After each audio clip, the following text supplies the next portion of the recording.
वृंदा तशीच शांत बाहेर पावसाकडे आणि आजूबाजूचं निरीक्षण करत होती. पण इथे आजूबाजूला सगळे वैतागलेले चेहरेच तिला दिसत होते. कामाला निघायची वेळ आणि नेमकी पावसाची हजेरी.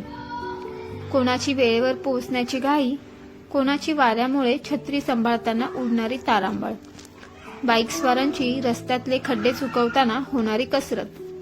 त्यात ट्रॅफिक जाम झाला तर सगळेच वैतागून गेले होते. पण गावी असा पाऊस असल्यावर किती मजा असायची ना.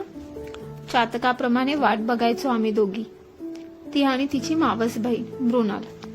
पावसात भिजणं, तो मातीचा सुगंध, वाऱ्यावर डोलणारं हिरवगार शेत, गवताच्या पातीवर पाना फुलांवर जमलेले दवबिंदू बघून मन अगदी प्रसन्न होऊन जायचं. गंमत म्हणजे कौलावरून येणारे पावसाचे पागोळे हातात धरून एकमेकांना भिजवताना किती मजा यायची. साचलेल्या तळ्यात उड्या मारत ते पाणी उडवताना तो मिळणारा आनंद, त्याची सर कशालाच नाही.